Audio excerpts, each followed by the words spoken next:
President Yoon doubled down on his determination to complete reforms in 4 key areas at a second policy briefing today, with a key focus on the national pension for sustainability and the trusts of the people. The maximum prison term for deepfake sex crimes is expected to be raised from the current 5 years to 7, as rampant crime targeting minors and ordinary citizens has sparked public condemnation. Israel launched a large-scale operation in the West Bank to root out what it called terror infrastructure, killing at least 10 Palestinians. It's August 29th, 6 p.m. in Seoul. This is Newscenter. Thank you for joining us. I'm Yoon Min. We begin with the President's policy briefing and press conference with local and foreign media earlier today, where he emphasized his core policy agendas, the so-called 4+1 reforms. The main focus was on the national pension. Our correspondent Oh Soo-young has the details. President Yoon expressed his resolve against resistance to actively reform the national pension scheme, medical service, education and labour sector for the future of the country. This came in his policy briefing and press conference Thursday, which focused on his so-called 4+1 reforms to fundamentally enhance South Korea's quality of life and productivity. 개혁은 필연적으로 저항을 불러옵니다. 개혁 과정은 험난한 여정이 될 것입니다.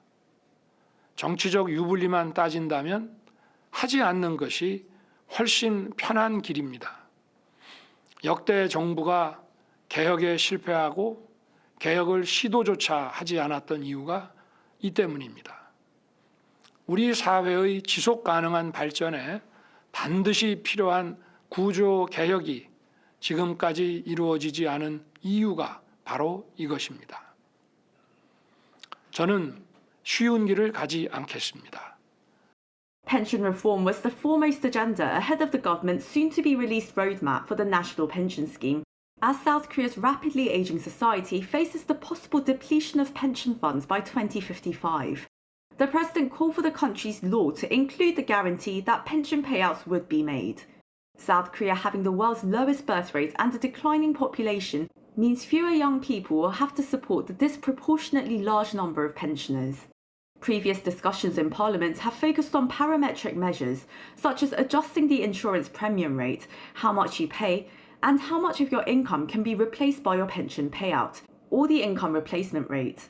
However, Yoon clearly showed his administration will aim for a structural reform to the national pension scheme, mentioning an automatic adjustment system for premium rates and income replacement levels based on economic and demographic conditions.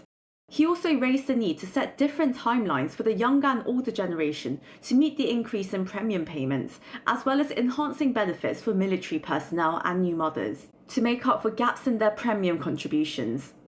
Amid the month-long protest by trainee doctors and medical professors on expanding the number of medical students, the president renewed his pledge to fundamentally strengthen the healthcare system nationwide, especially in hospitals and non-capital areas, by increasing the number of doctors and improving compensation schemes. On education, Yoon promised to deliver a public care system to ease the burden of childbearing for working parents.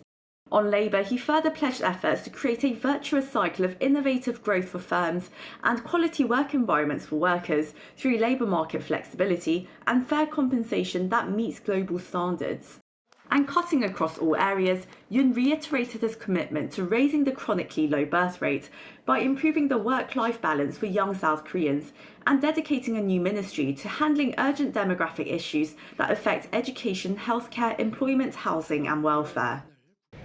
As he takes the road not taken to achieve the 4+1 reforms, Yoon asked for cooperation from Parliament and the public support to create a fair and sustainable future for the country.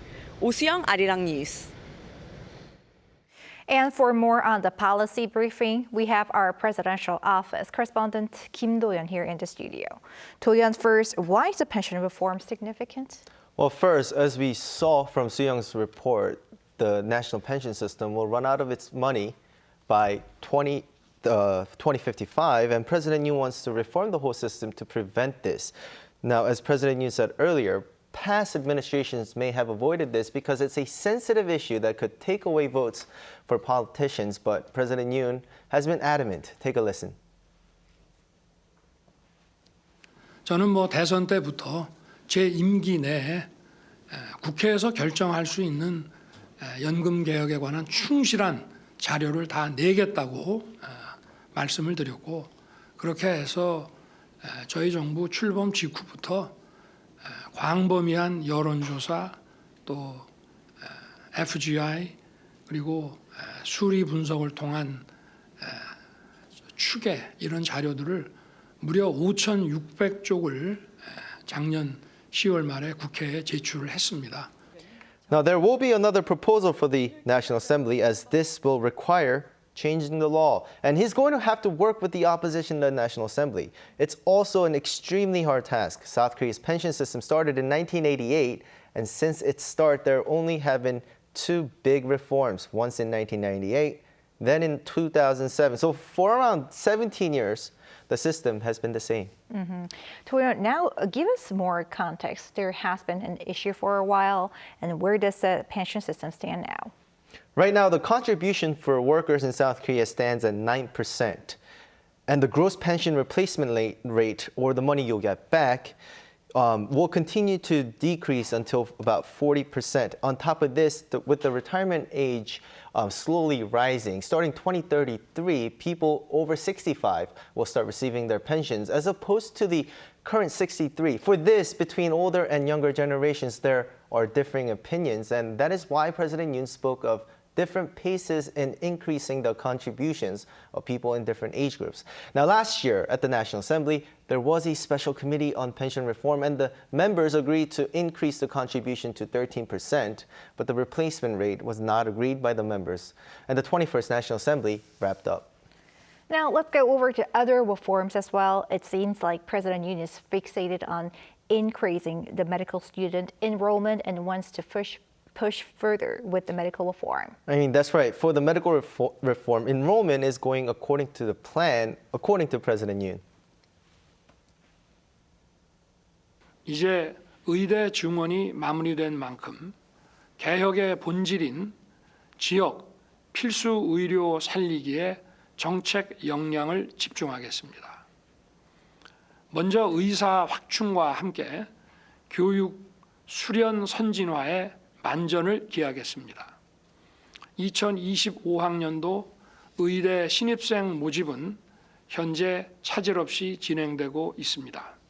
He also said the whole structure will change for tertiary hospitals, which have been overly dependent on resident doctors. He's looking to change it so that specialists and clinical support nurses become the core of medical services from now on.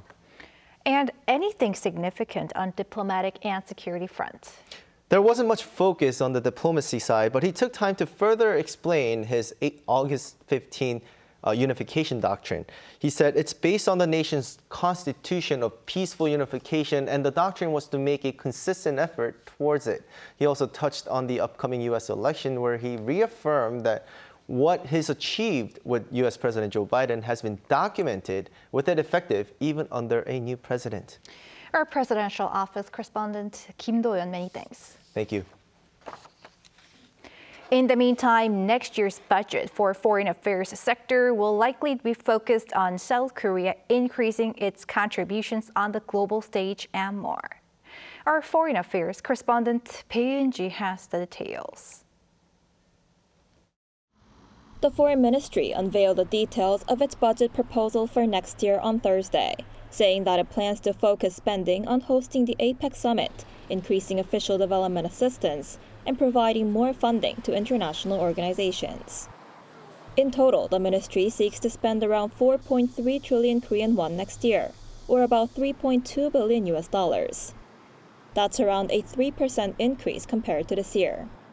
This includes a budget of more than 100 billion Korean won, or nearly $74 million, to further prepare for the Asia-Pacific Economic Cooperation Summit that'll be held in November next year in Gyeongju City in the southeast. The proposed amount is nearly 40 times higher than this year's budget of 2.5 billion won. Next year's APEC Summit will mark the first time in 20 years that South Korea is holding the event, after the country hosted it back in 2005 in Busan. As for its spending on official development assistance, the ministry set aside 2.8 billion Korean won, which is a little more than $2 billion US. That's around 2% higher compared to last year. In line with the country's vision to become a global pivotal state, it also seeks to raise its contributions to international organizations. It has proposed to spend 826 billion Korean won, or nearly $620 million in this field, up 15% from this year's spending.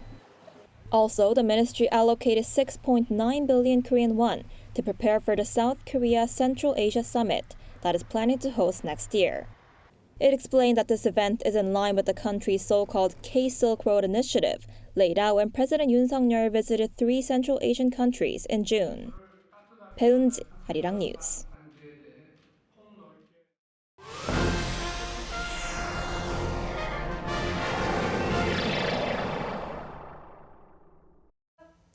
The government and the ruling party are looking to raise the maximum prison sentence for those who commit deepfake crimes amid a disturbing surge in the number of such offenses involving minors and ordinary citizens. Our political correspondent Shin Ha-young covers this intention and more. Fears rise as digital sex crimes using sexually explicit deepfake images are spreading widely across the country, resulting in numerous victims. According to a survey conducted by the Korean Teachers and Education Workers Union over the last 2 days, over 500 of nearly 2,500 students and staff reported experiencing either direct or indirect harm from deepfake crimes. However, the issue is believed to be more severe than the numbers indicate. Among numerous chat rooms on Telegram suspected of deepfake criminal activities, one room with an estimated 220,000 members was discovered, prompting the police to launch an investigation. Victims included military personnel. In response to the rise in deepfake crimes, the government and ruling party on Thursday have agreed to strengthen penalties for those who make or send such content. People may misuse deepfake technology, but they also have the ability to stop it. This problem needs to be solved through laws and systems. People Power Party Policy Chief Kim Sang-un told reporters that the government plans to increase the maximum sentence for producing and distributing fake images or videos from the current 5 years to 7 years, aligning it with a penalty for illegal recording. They are also working on establishing a hotline with Telegram to better deal with the issue of illegal content, given the difficulties in cooperation due to overseas servers. The two sides are also considering creating a control tower within the Office for Government Policy Coordination to oversee and coordinate the response to deepfake crimes. Referring to recent deepfake abuse cases where many offenders were found to be law-breaking minors and thus under the recognized age for without criminal responsibility, PPP leader Han Dong-un emphasized the need for a bipartisan agreement to widen the age threshold for law-breaking minors to cover those aged between 10 and 14. Currently, they are subject to protective disposition after committing a crime rather than punishment. Shin Ha-young, Arirang News. In other news, the owner of the lithium battery factory in Hwasong, where a tragic fire back in June killed 23 workers, has been arrested. Citing the severity of safety violations, the Suwon District Court approved the arrest warrant for Park Sun-kwan, the CEO of Arirang. According to authorities, the fire was fueled by a rush to meet a supply deadline and a failure to respond to signs of risky quality defects in the batteries. Park's arrest is the first under the Serious Accidents Punishment Act, which went into effect in 2022 to ensure safety at workplaces.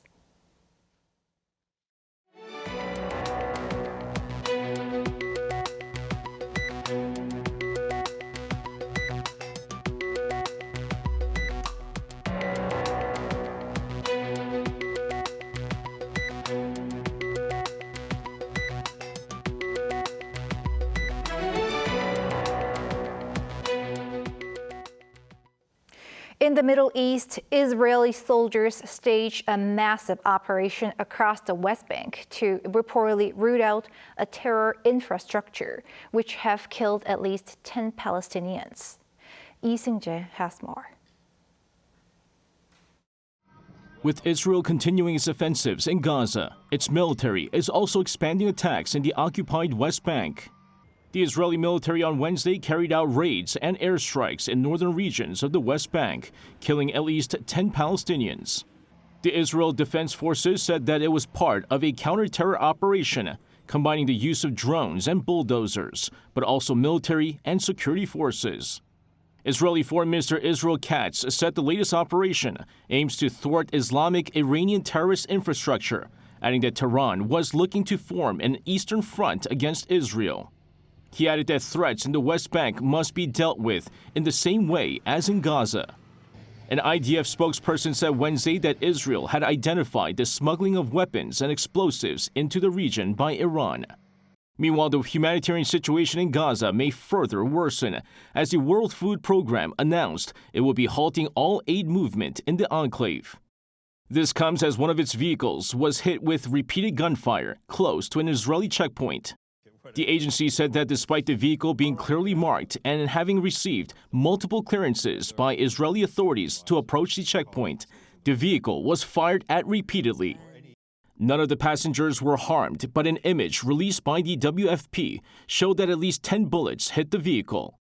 The agency has been crucial in its distribution of food throughout Gaza, as famine has been widespread for months.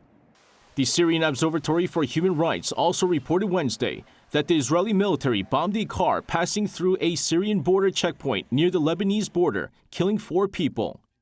The Civil War Monitoring Group said a car exploded in a drone attack and that 3 Palestinians and 1 Lebanese national were killed. However, according to a Reuters report citing a local security source, the 3 Palestinians were members of the Islamic Jihad, while the Lebanese national was a member of Hezbollah. Lee Seung-jae, Arirang News. Over in Japan, millions in the southern region have been urged to evacuate as Typhoon Shanshan made landfall on Kyushu Island's Kagoshima Prefecture on Thursday morning. The Japan Meteorological Agency issued an emergency warning saying it could be one of the strongest storms ever to hit the region. More than 210,000 households in Kagoshima and around 16,000 in Miyazaki lost electricity. A house collapsed, leaving 3 people dead in Miyagi Prefecture due to unexpected downpours. Damage to buildings has been reported in prefectures under evacuation orders. In other news, a unique musical journey is taking place here in Korea, where an audience can enjoy music from around the world. Our Yoon, he met with artists performing cross-cultural music. 노들 Island in Seoul's Yongsan-gu district is the place to be for anyone looking to take a global musical journey. Co-hosted by the Korea Foundation and the Embassy of Colombia in Korea, the 2024 Public Diplomacy Rhapsody, VOYAGE, held on August 28th and 29th, brings together artists and music from all around the world. If you're interested in cross-cultural sounds, you won't want to miss this 2-day event. With artists from Colombia, Morocco, Egypt, Pakistan, and South Korea, the concert provides a unique opportunity to enjoy diverse musical traditions. Tal is an experimental music group that reinvents Pakistan's Qawwali, a form of Islamic devotional singing rooted in Sufi traditions, by blending it with Korean folk music. We wanted to give the audience a sense of traveling, even though we're here at 노들 Island in Seoul. By listening to their music, we hope the audience will explore new cultures. His voice was really nice. Yes, it's a voice that kind of gives you joy and makes you hype. Yeah, and we tried to dance a little bit. Next up, the journey heads to Africa. Dressed in traditional Moroccan attire, the band Omar and Eastern Power features members from South Korea, Morocco, and Egypt. Our band has a distinctive sound that we believe is truly unique, and this is a major source of our strength. The blend of different cultural backgrounds within our group comes across in our music, giving us a powerful edge. Salsa Groove, with their adventurous Colombian sounds, blends Cuban, Latin American, and classic salsa with electronic elements. Our music preserves the spirit and roots of traditional styles, while also conveying a message of innovation and change. For the audience, it's a chance to connect with and appreciate each other's cultures. And she told me like there's like this festival where there's gonna be a Colombian. Do you want to go with me? And I said yes, because at the end it's like even if the country is different, I'm able to get a connection with Latin roots and everything. While I listen to a lot of mainstream music, it's not easy to find these kinds of unique sounds elsewhere. It's a pleasure to discover new music and engage with so many cultures. VOYAGE shows that despite varying melodies, rhythms, and musical roots, music can transcend borders. 이은희, Arirang News.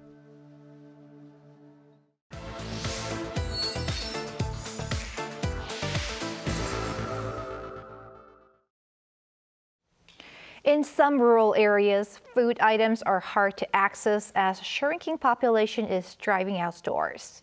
It's the topic of our business segment today. Our economics correspondent Lee Soo-jin joins me in the studio. Soo-jin, tell me about the business model that has been devised to address this problem. Sure, but before I do that, I want to touch on what's happening. The phenomenon you just described is what's called a food desert. But one supermarket chain has devised a business model that's being widely regarded as the most effective solution.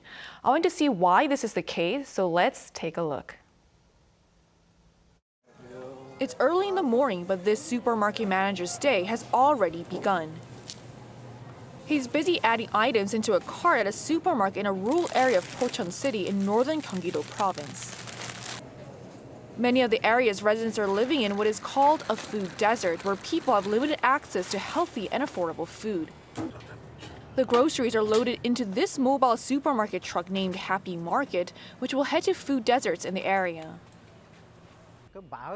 Many villages lack even basic stores, and food deserts are increasing as businesses avoid or fail in areas with declining populations and low purchasing power.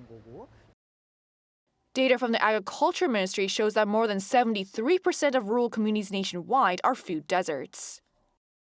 And for most residents of these rural communities, mainly senior citizens, buses are their only mode of transportation. The interval for cheaper buses is around 30 minutes, so if you end up missing one, it'll take around 40 minutes just to get to a store. He says that all 3 corner stores that used to be in the village are now gone. Independently owned corner stores were unable to make a profit. This was the last one, but it also closed down. This is why residents regard Happy Market as an oasis in a food desert, particularly since it visits 3 villages daily, Monday to Friday. 우리 마을에 서울농협 마트차가 도착했습니다. 오셔서 구경하세요. Inside the truck are groceries that residents ordered just by texting the manager, ranging from snacks to flour and fruits. But for the elderly, the most valuable service is a manager's doorstep delivery, a rare luxury in food deserts without access to standard delivery options, a reality that's hard to believe in the age of quick commerce. This makes life easier for old people like me. I'm always very thankful. While it can be challenging, especially in the heat, the manager says it's worth it. I now know most of the elders. They're like family to me. And it's this sentiment that creates an effective food oasis business model. Soo-jin, is this problem, food deserts, happening in other parts of the world too? Yes, they are actually. In the United States, 13% of the population lives in food deserts, according to the U.S. Department of Agriculture, and has been making various efforts over the years to combat this issue, which include major chains like Walmart opening stores in the food desert areas as part of former First Lady Michelle Obama's campaign in 2011. But food deserts continue to exist, and they're most common in rural and low-income communities. Mobile markets like the Happy Market that I visited have also emerged in the U.S. as a way to tackle food deserts in cities in South Carolina and Georgia. And what's being done at a government level? Any measures? Yes, and there's being more done to set up more mobile supermarkets like the one we just saw.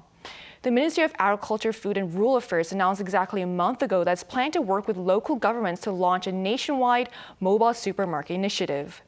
The Agriculture Ministry will provide subsidies for vehicle and equipment purchases, while local governments cover operating costs and dispatch staff. And the government plans to expand the project to 113 cities and counties after the pilot phase of the initiative. All right, thanks, Sujin, for your report today. Thank you for having me.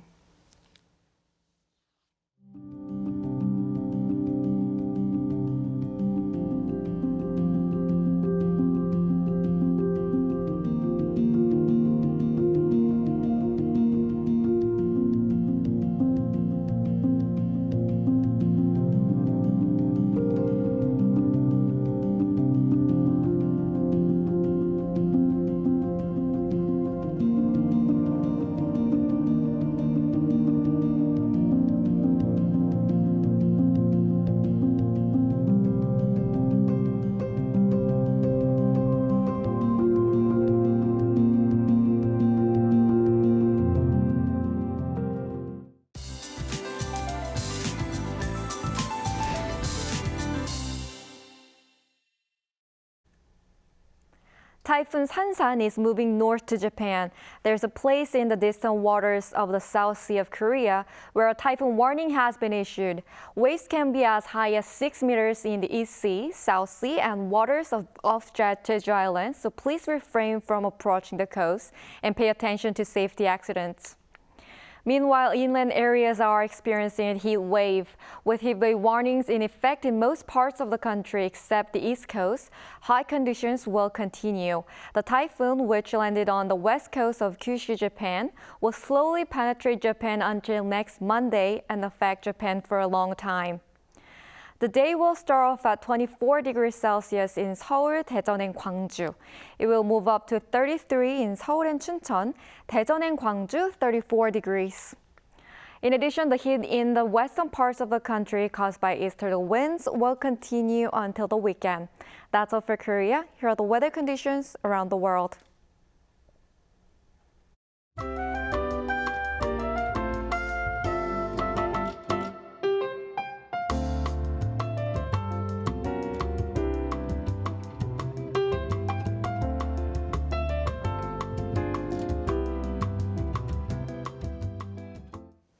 That is Newscenter for tonight. Thank you for watching. A panel session coming up.